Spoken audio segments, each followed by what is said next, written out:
Halo semua, baiklah pada saat ini kami kelompok 1 akan mempresentasikan hasil diskusi kami mengenai materialitas, strategi audit, dan perencanaan awal audit. Dari mata kuliah auditing 1 dengan dosen pengampu Cik Since Nelly Renenu SEFM AK.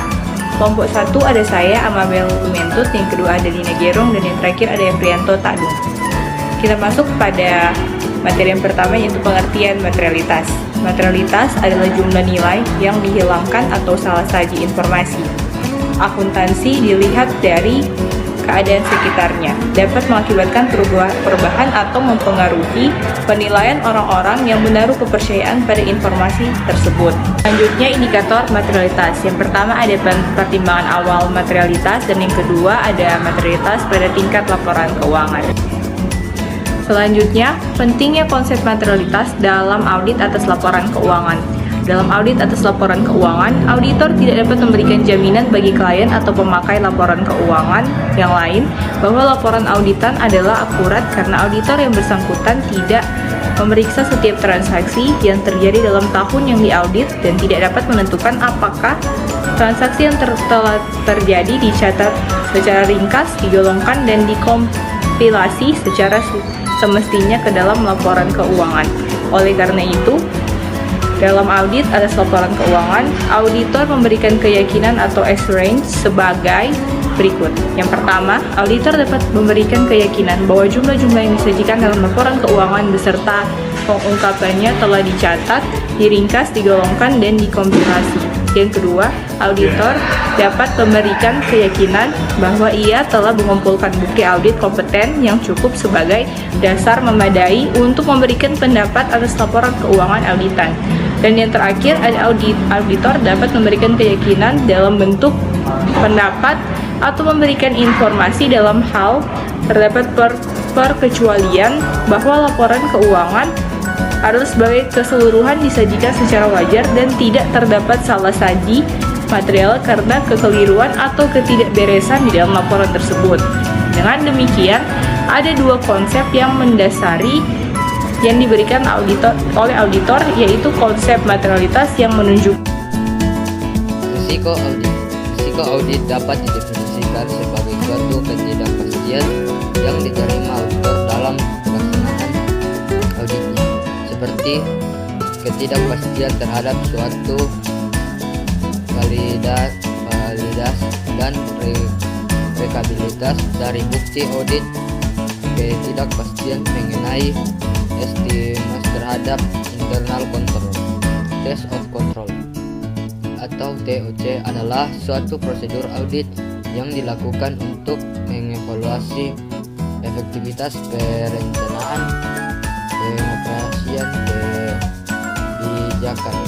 TOC bertujuan untuk mendapatkan info mengenai tiga hal, yaitu yang pertama,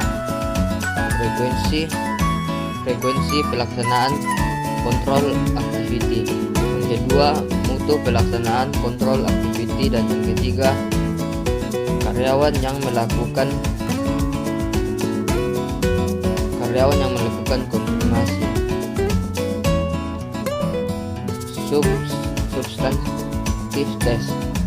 Substantif test hari ini harus dapat menjawab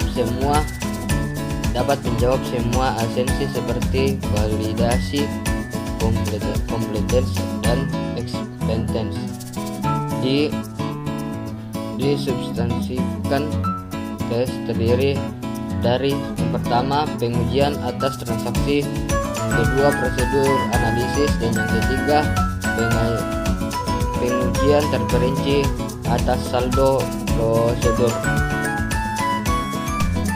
Audit sistem informasi adalah suatu proses pengumpulan dan pengevaluasian bahan bukti audit untuk menentukan apakah sistem komputer perusahaan telah menggunakan akses sistem informasi secara tepat dan mampu mendukung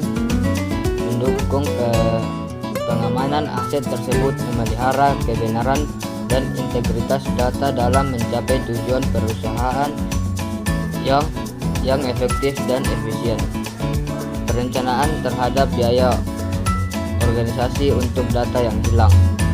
Kedua, pengambilan keputusan yang tidak sesuai. Yang ketiga, penyalahgunaan komputer. Yang keempat, menjaga integritas data. Yang kelima, menjaga efektivitas sistem. Perencanaan awal audit. Audit bisa dikatakan sebagai suatu proses pemeriksaan yang dilakukan secara sistematis atas akun laporan keuangan yang dihasilkan oleh individu maupun perusahaan. Dalam kegiatan auditing terdapat tahap-tahap yang kemudian disebut dengan perencanaan audit. Dalam buku berjudul Auditing dan Jasa Asuransi oleh Alvin A. Ahrens dijelaskan terhadap 8 tahapan dalam perencanaan audit, antara lain yaitu yang pertama, menerima klien dan melakukan perencanaan audit awal. Yang kedua, memahami bisnis dan industri klien. Yang ketiga, menilai risiko bisnis klien. Yang keempat, melaksanakan prosedur analitis pendahuluan. Yang kelima, menetapkan materialitas dan menilai risiko audit yang dapat diterima serta risiko inherent. Yang keenam, memahami pengendalian internal dan menilai risiko pengendalian. 7.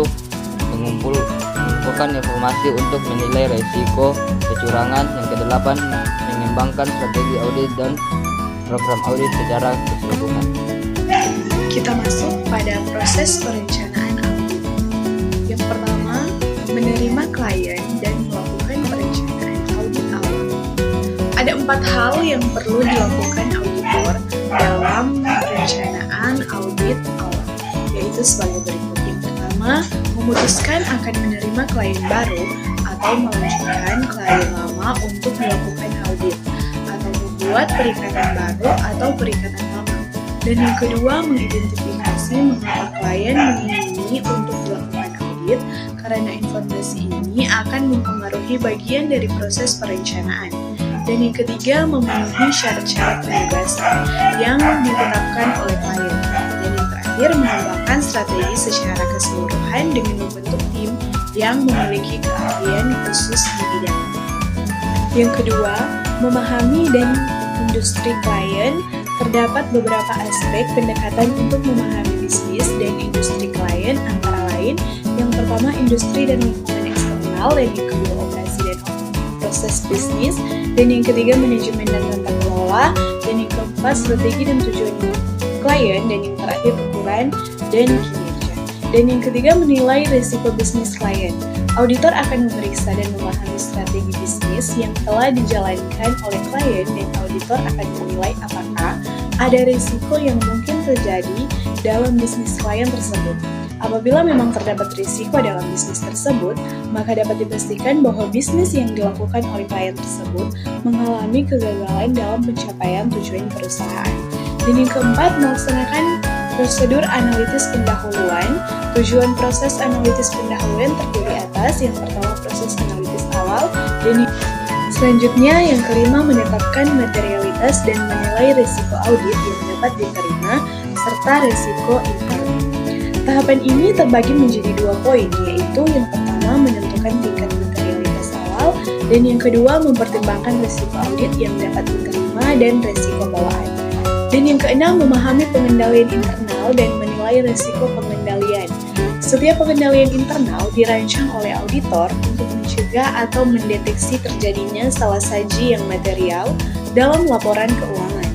Lingkungan pengendalian merupakan komponen pengendalian internal yang terdapat 4 proses di dalamnya, yaitu penilaian risiko, aktivitas pengendalian, informasi dan komunikasi, serta pemantauan. Dan yang ketujuh, mengumpulkan informasi untuk menilai risiko kecurangan.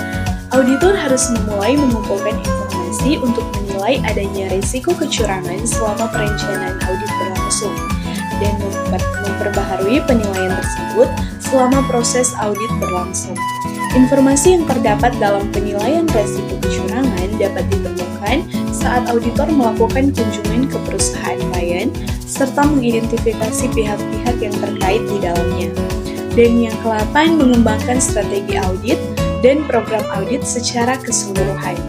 Dalam perencanaan audit terhadap asesi individual atau golongan transaksi, auditor dapat memilih antara dua strategi awal berikut ini.